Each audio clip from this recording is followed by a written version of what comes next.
There is a secret to living a perfect life, a way of thinking that will change everything, no matter what happens to you. Hi, I'm Dane Spots.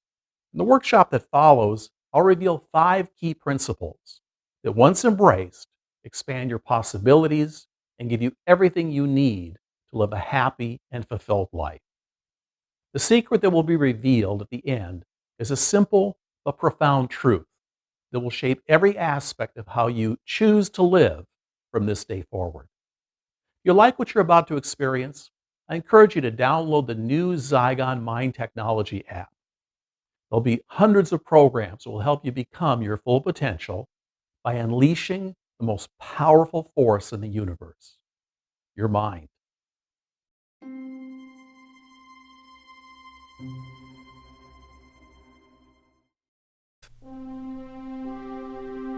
What I'm about to share with you is a powerful philosophy, a system of thought that, once internalized, can make a significant difference in your life, in how you experience it.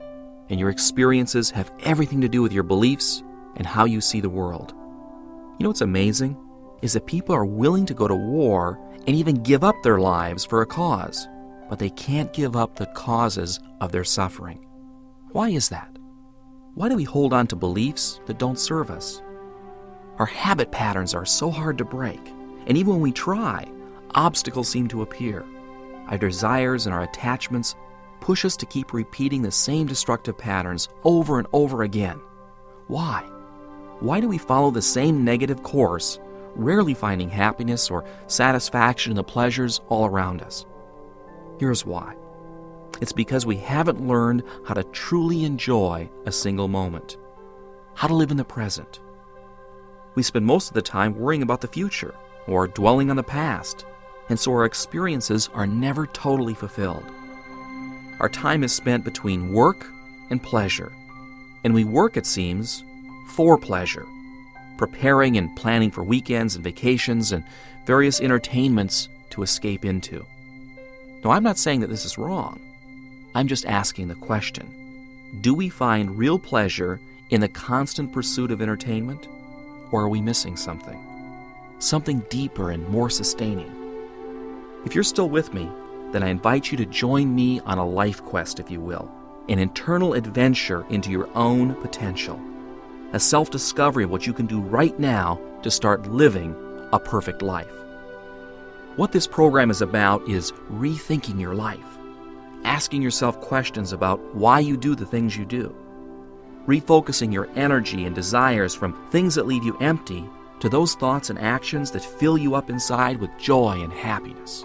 Switching from living an externally driven existence to one that is internally driven and substantially more satisfying. You know, it's said that 99% of the world is asleep, and the 1% that is awake are in a constant state of amazement, living fully, really experiencing all that life has to offer by being fully conscious, awake and alive, aware of the magnificent dance of life all around you. Okay, let's get into it, shall we? There are 5 principles that comprise the secret that will be revealed to you at the end of this program.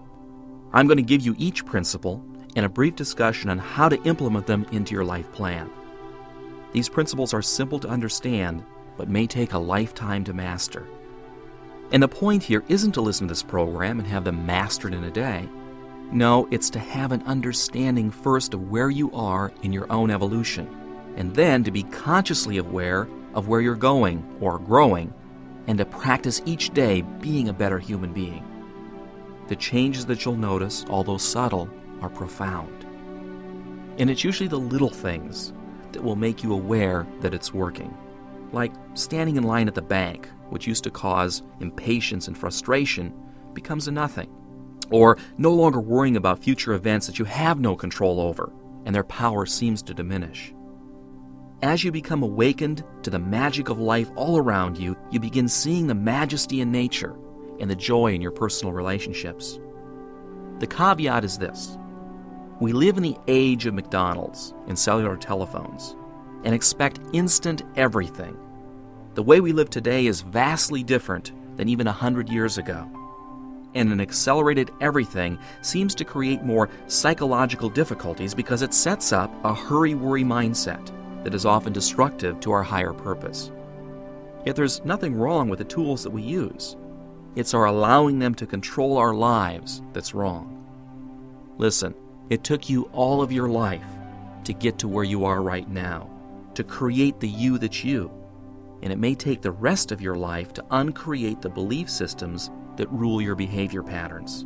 So please have patience. Let's begin with a question. What if on the evening news tonight, it was reported that a gigantic asteroid was going to slam into the world tomorrow and destroy everything and everyone on planet Earth? Imagine this is real. Sometime tomorrow is the end of the world. How do you think the human race would respond? Do you think you'd see anarchy and a complete breakdown of civilization? Do you think people would revert to their most primitive animal instincts of survival and just go berserk? Or do you think individuals would reprioritize what's important and connect with each other in positive, more evolved ways? I do. I think we'd make love, embrace our children, smell the flowers. I think that if we knew our lives were about to be terminated, that it would force us deeper into life, that we would appreciate and experience more fully the time that we had to live. You know, you ask terminal patients, AIDS patients and others, how they view their lives. And while some feel cheated, for most, they feel more alive than they ever had before. They cherish all the small things that they used to take for granted. Ask some Vietnam vets about the time they felt the most alive, and they'll tell you it was when they were in the jungles of Vietnam, when at any moment their life could be snuffed out, and it was then that they felt the most alive. They'll tell you the colors were more vivid, the green so green and the blue so blue, and the red, well. So what am I getting at here? Simply this. The core element of living a perfect life is to experience being alive. When we open ourselves up to our present experiences, we can realize that now, right now, we can enjoy our lives. We don't need to be concerned with the future. The present will lead us there no matter what we do. But for most of us, because our awareness of the present is so dull, so unvividly experienced, we tend to drift along through life unconsciously, wasting time and energy, being unaware of our life and not capturing and embracing all of our experiences. And this is a terrible waste. It's also the reason people escape into chemical dependency or deviant behavior, to actually escape being alive because it doesn't give them what they want. Feeling alive, embracing all of the day's experiences no matter what your circumstances are, shouldn't have any conditions placed on it. It's not about being alive if you win the lottery or if you fall in love. There are no ifs here. It's about being, experiencing life right now, and embracing your pain and suffering and the pleasures all as part of the same thing. Some areas of our life, such as business or our career, we can be very sharp and clear about our course. But in other areas, we seem to have no clear goals, and our awareness may seem fuzzy. Oftentimes we suffer because our expectations aren't fulfilled. Or when we do succeed at something, we become proud and attached to it, and then fear losing it. Or we're frustrated by not getting enough of what we want. Not enough money, not enough love or power. No matter where we turn, there is conflict and indecision, and uncertainty of which way to go. Do any of those things sound familiar? How do you break out of them? Most of us experience a great deal of suffering in our lives. We go from one stressful situation to another, from dullness to restlessness. And although we try to escape this suffering or mask it with temporary entertainments, we usually don't let go of it until we learn from it. And the answer is to embrace it. To embrace your pain, your suffering, your confusion, and your indecision. To not run from it, but to recognize it as a part of you and to let it be your teacher.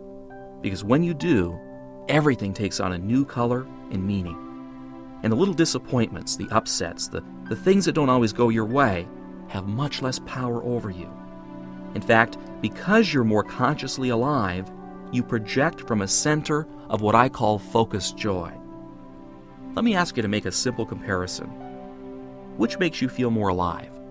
Watching your favorite TV show or sitting around a campfire with family or friends? Probably not TV, right? Nor do any of the other escapes from living that we surround ourselves with make us feel more alive. So let's look at this for a second. What does make you feel alive and why? Perhaps it's skiing or biking or climbing a mountain or just going for a walk. Whatever it is, it's not about escaping. It's about involving yourself fully in whatever activity that you choose, so that you're surrounded by the moment, by experiencing full awareness of the present, that the past and future cease to exist. Now, what if you feel like that at your center every single moment of every single day? I call those people 100%ers. They're experiencing life fully 100% of the time. And although very few individuals actually do this, if you find one, look into their eyes. You'll see an unmistakable twinkle because they're high on life. And that's what we're all working toward. What we need to learn is that this doesn't require money, love, education, or any condition whatsoever to achieve. It's solely about embracing the act of living and living fully in the present.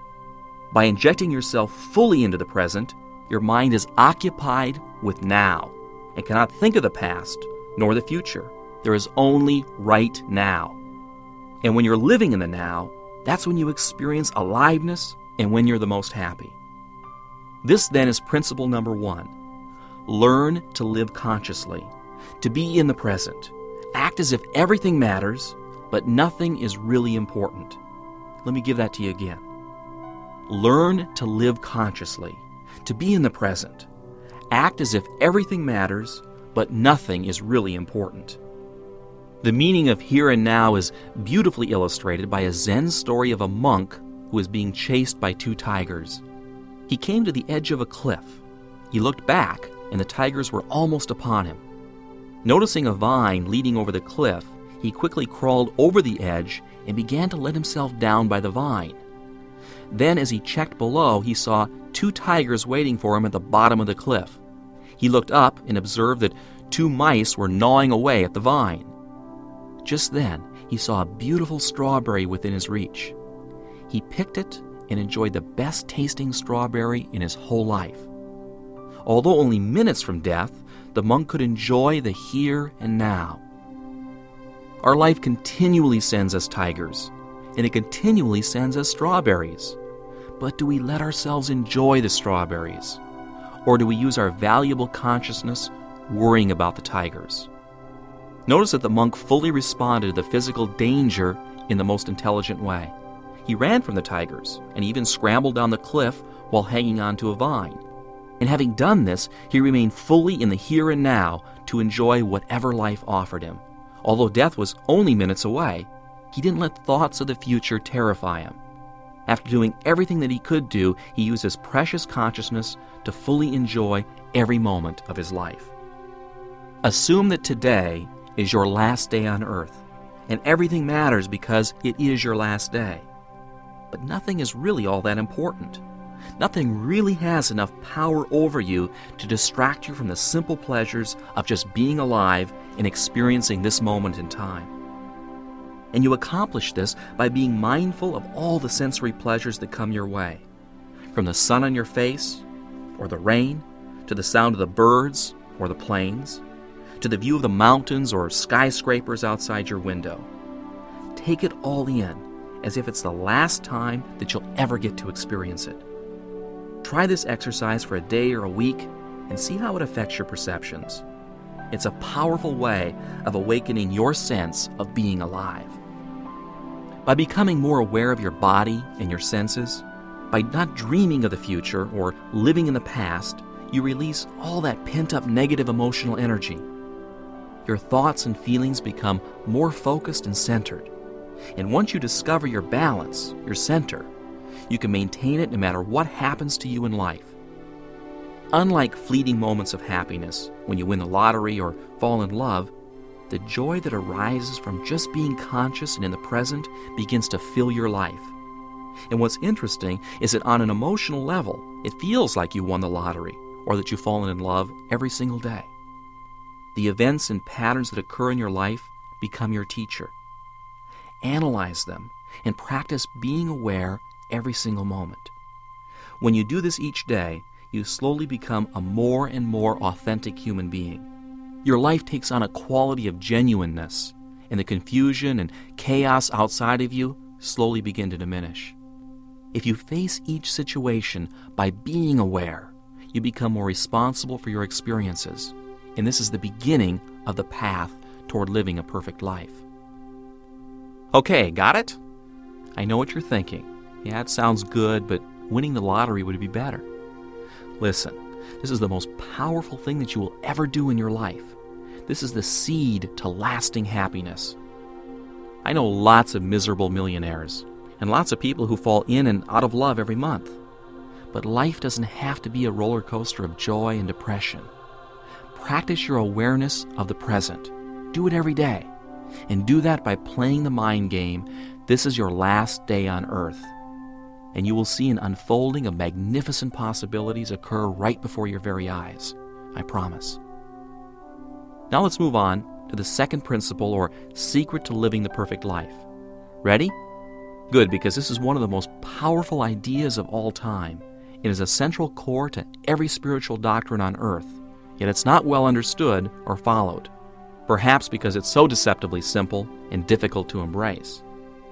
Principle number 2 is this: surrender to your inner power. To be fully human and experience the magic of life is to accept a higher power within that knows, guides, and directs. This doesn't come from our intellect. It's beyond intellect. And for some of you listening to this message and perhaps thinking I'm speaking of God or some religious figure, in fact, I'm not.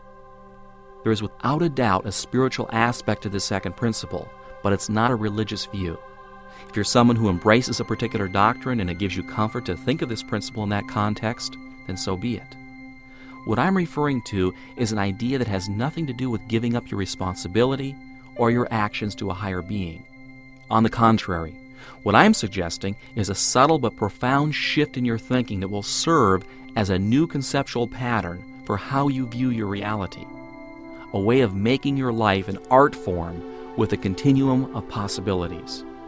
Let me give you an idea of what I mean by surrendering to your inner power.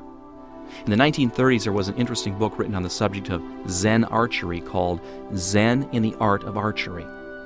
Within Zen, there are several different disciplines for following the Zen program of thought.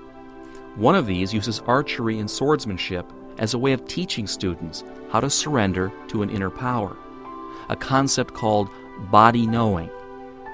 Archery becomes a vehicle for showing the student how to go beyond the restrictions of his or her cultural orientation and reality conditioning. Although this can be quite difficult for an Oriental mind to master, it's almost impossible for a Westerner. One night, for the author's benefit, a Zen master stood in the dark and put an arrow directly into the center of the target. Then he took a second arrow and shot it through the first arrow, splitting the shaft and hitting the very center of the bullseye. He did this to prove to the author that the first shot was not an accident. You see, the Zen master can, with no apparent effort whatsoever, stand more than 60 paces away from the target and even blindfolded, hit the bullseye every single time. How is it possible?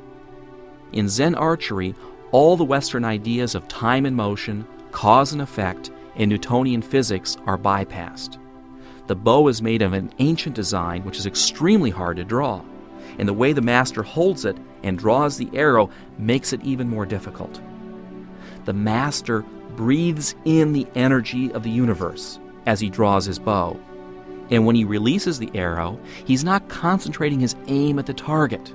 Instead, he is breathing it, releasing the arrow at the exact moment when the timing is perfect to reach the target, when it takes over.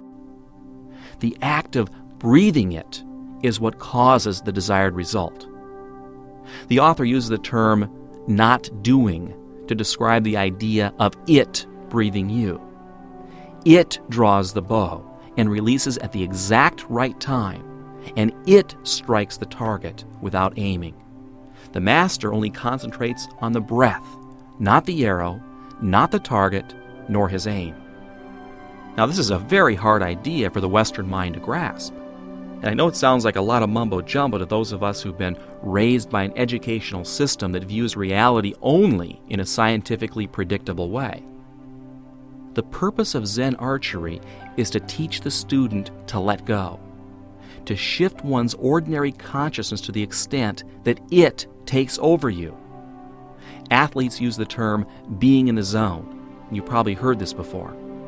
Being in the zone is when they're at their highest state of peak athletic performance, and they've totally let go and allowed their body knowing to take over, and it performs for them.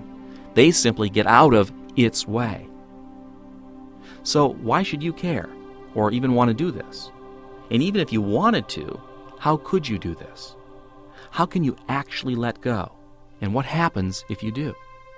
We could do an entire course on this one notion of peak performance living, and that's not my goal here.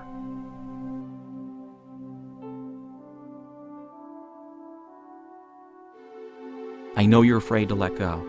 There are too many what-ifs, too many bad things that can happen. Which brings me to a more pragmatic principle, and one that you'll find value in if you practice it every day. Principle number 3 then is how to transform fear and anxiety into power. It's been said that fear is the mind killer, the little death that destroys the spirit. Most of us, whether we choose to admit it or not, are motivated in life more by fear than any other force. It rules us and the actions or lack of them in our lives. But what if there was no fear in your life? None. That you could walk down your path and deal positively with all the experiences that come your way, not from fear, but from joy. That's what you must learn how to do. First, by understanding the true nature of your fears, and then facing them, conquering them, and transforming them into power. Let's look at the concept of fear for a moment. We tend to think of fear as a natural response, but it's not. Fright is a natural response, a biological mechanism designed to startle and stimulate the fight or flight system of survival, to mobilize an organism into action. And then, once the danger is over, it's immediately dropped from one's consciousness. Fright is not the same thing as fear. Fear is a learned response, an intellectual act that we're trained to produce. If a rabbit in the wild were to retain its fear, it wouldn't be able to survive because it would be immobilized by the constant fear of being eaten. Fear, in other words, is a pattern for interpreting reality. Now, we express fear in different ways. Guilt, for example, is fear over something that we've already done. Resentment is fear over something that was done to us. Hostility is the fear of something being done to us in the present. And anxiety is the fear of what might happen to us in the future. Fear is not a natural bodily response to a survival need. A child learns to develop fear on a conceptual basis at around the age of 3 or 4. Carl Jung wrote that a child lives in the unconscious of his parents. Anxiety and fear are transferred to the child. And because fear, including anxiety, guilt, resentment, and hostility, are such a large part of the adult world, the child picks up fear as naturally as any other part of his experiences. And then to really lock it in, the child learns to ward off fear by fearing fear. Learned fear. This is what creates our worldview. The very source of our culture is that of a fear-based view of reality. So, how do you unlearn fear? By recognizing it and facing it. By the very awareness of fear and allowing it to pass through you. And when it's gone, its power over you has lessened. Whenever you feel anxious over some future event, or guilt, or resentment, or you feel a fear welling up inside of you, see the emotion clearly in your mind. Recognize it for what it is. It's not reality. It's your learned fear response to a circumstance. And its only real power over you is the mental construct that you've created. When you learn to be conscious of your fears, guilts, anxieties, resentments, and you let the emotion pass through you on a conscious level, each and every time it does so, the fear has less power over you. Let's use an extreme example. A phobia, for instance, which is a fear that's become psychologically traumatizing. Let's say it's the fear of flying. The way to conquer it is by facing it. Perhaps in baby steps at first, but eventually conditioning or relearning a new response to the unrational fear.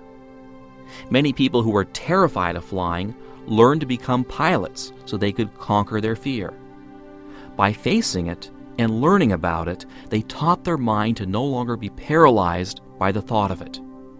That's how you conquer phobias such as public speaking, fear of heights, etc. But what about everyday fears? Fears about success, about meeting new people, about taking social or business risks. Again, it's the same process. First, create an awareness of your fear.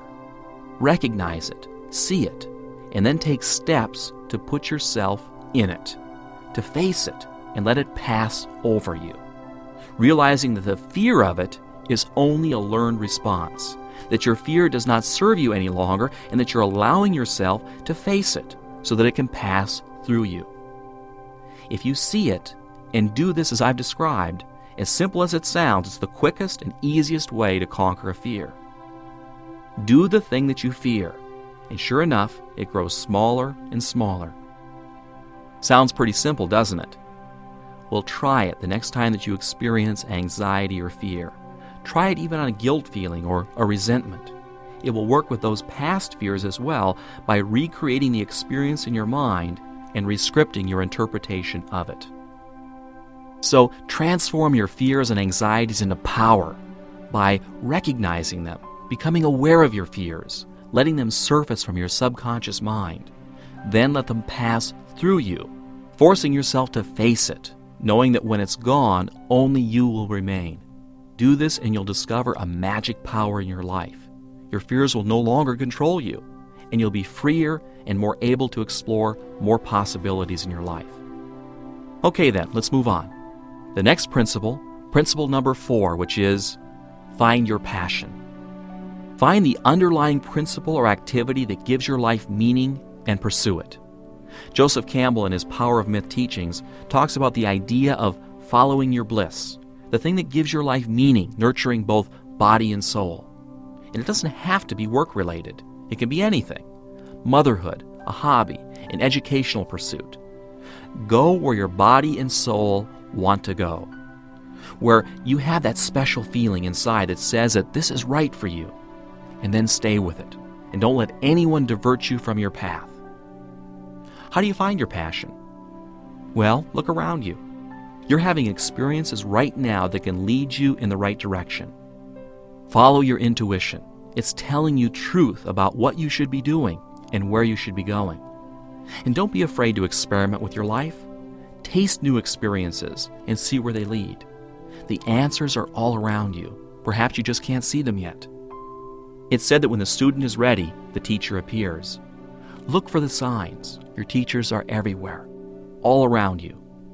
Once you think that you've found the direction of your passion and the general path that your life should take, this becomes the underlying principle around which you organize your life.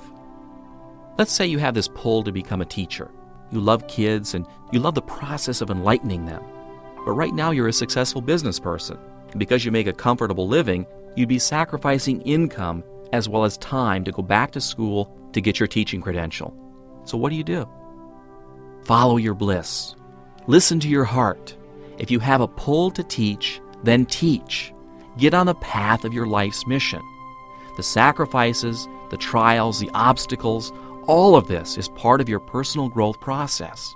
It's all part of your becoming a better, more fully alive human being. And isn't that the point of your life? Once you let go and allow your spirit to take over your life, you immediately start down the path of your bliss, and unseen forces begin to take over. Your life becomes bigger and more meaningful than you ever imagined. You feel an awakening and a drive that begins welling up inside of you. And so what if you make less money, or you have to go back to school, or you end up rethinking your relationships? It's only your life. It's worth thinking about. Why not view your life as a fine piece of art that's a work in progress?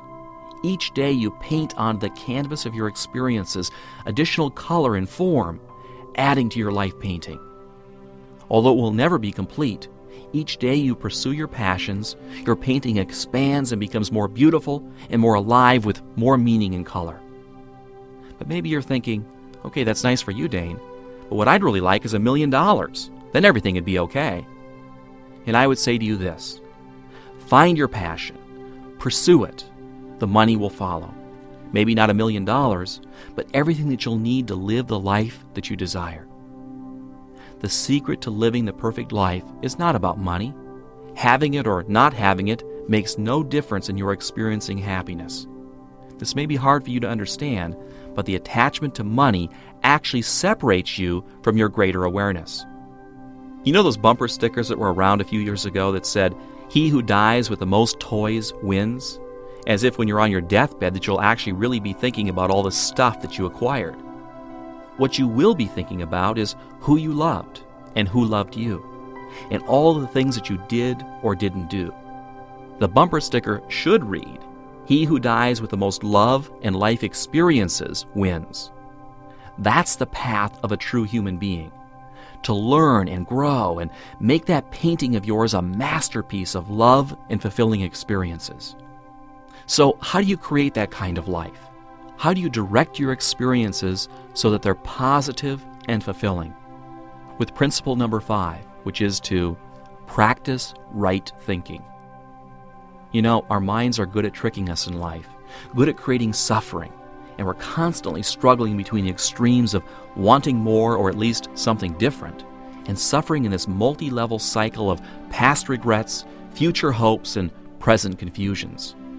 And our minds, or our egos, are playing games with us constantly, creating patterns of negativity, attitudes and motivations that are destructive to us living full and happy lives.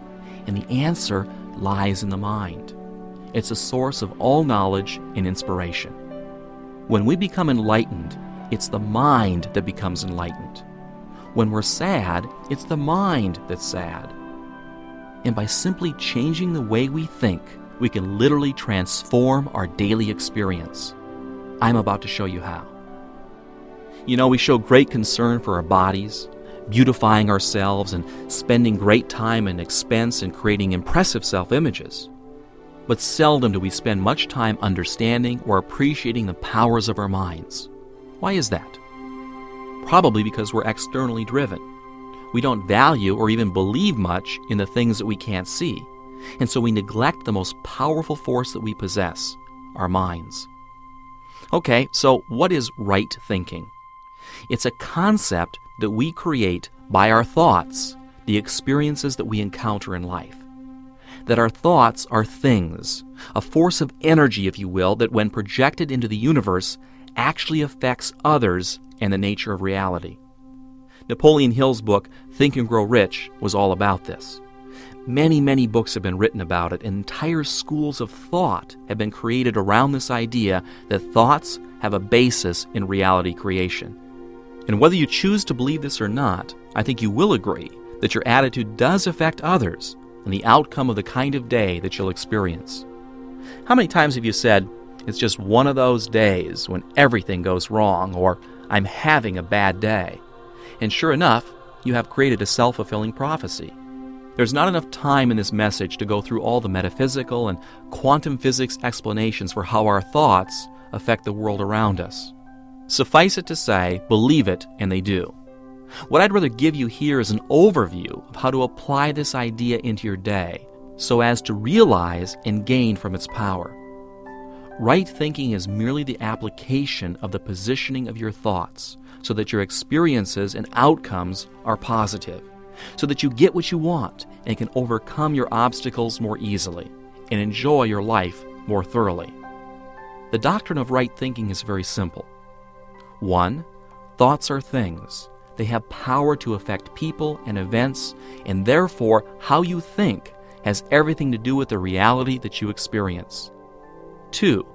by creating the right image or thought in your mind's eye of the kind of outcome that you would like to achieve, you're able to influence or create the appropriate circumstances for that future probability to be realized.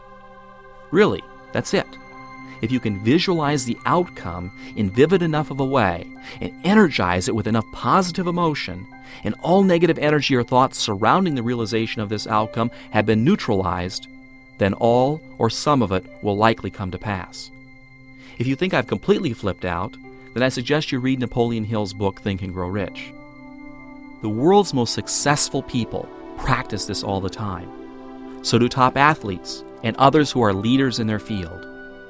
Some do a 10-minute meditation each night before going to bed, seeing the positive outcome of their next day, then waking up and making it happen. Arnold Palmer and Jack Nicklaus each practice seeing themselves perfectly hitting the ball before they actually take a swing. Great musicians see the music in their mind's eye before they ever play a note or put them on paper. Practice right thinking. Negative thoughts don't serve you anyway. Catch yourself every time you say or think in negative, can't-do ways. Reframe the thought as if the thing or event had already happened in the way that you would like it to. Herein lies the secret to right thinking, to see the outcome as if it had already happened with a positive outcome. Practice this. Close your eyes and see your day tomorrow. All the positive things that you want to accomplish. See yourself accomplish them. Hear the voices of others congratulating you. See yourself winning. Every time a negative image or thought creeps in, see a gigantic slash mark across the negative image and reframe the positive outcome that you want to achieve. It's simple to do, but it may take some time for you to master this. A life of negative thinking may have mapped your mind in a way that thinking like this is not natural. Devote 10 minutes each night to your right thinking exercise. Close your eyes before dropping off to sleep and visualize the positive outcome of tomorrow's events exactly as you'd like them to be.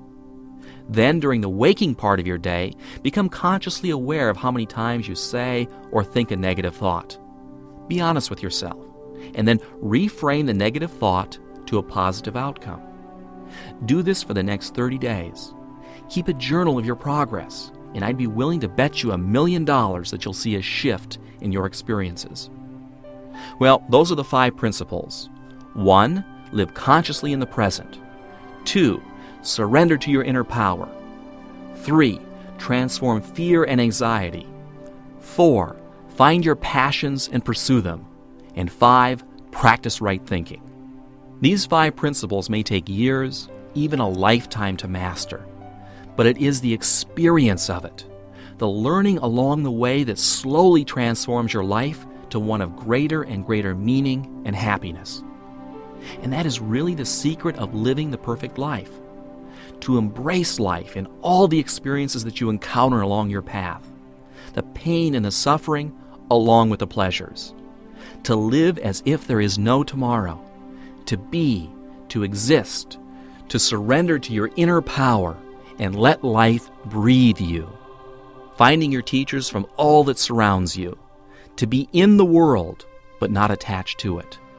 The secret of living a perfect life is simple: to live, to be engaged in living and celebrate being alive each and every day. Before I go, I have one last thought to leave with you.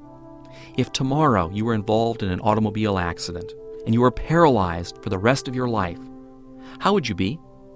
Would you be angry or resentful? The fact is you lost your legs. It's a tragedy, but it's up to you how you will experience the rest of your life. The world out there doesn't care. Whether you believe me now or not, the fact is your internal judgments of your experiences will determine how your life will unfold. And only you are responsible for your internal experiences. Now, I'm not saying that you're responsible for the car accident. It's just one of those events that can happen in the universe. But you are responsible for your attitude toward it. Do you understand what I'm saying? You can choose to be angry for the rest of your life and see the world as a dark and awful, mean place because something bad has happened to you. or you can choose to revel in all that you do have. You can still experience the beauty and the magnificence of the world if you choose. Perhaps a little inconvenienced, but nonetheless alive and able to celebrate the moment. Choosing to experience life to the fullest that you're capable. That's your mission, and it's my mission too. We're all part of this incredible dance we call life. Look, I'm not going to kid you. Life is a messy business, kind of like a finger painting. You can't help getting it all over you if you're really into it. But will everything work out the way that you want it to? Will the painting of your life be a masterpiece? It's up to you. But remember, it's not the hand you're dealt that matters most. It's how you play it that counts.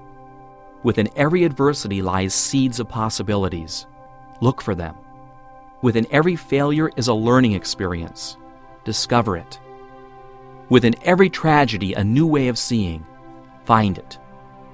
Today, right now, is the beginning of endless possibilities for the rest of your existence. Live as if there were no tomorrow. Trust that the universe will unfold in an appropriate way. Erase your fears by facing them. Find your passion and pursue it. And discover and harness the power of your own thoughts.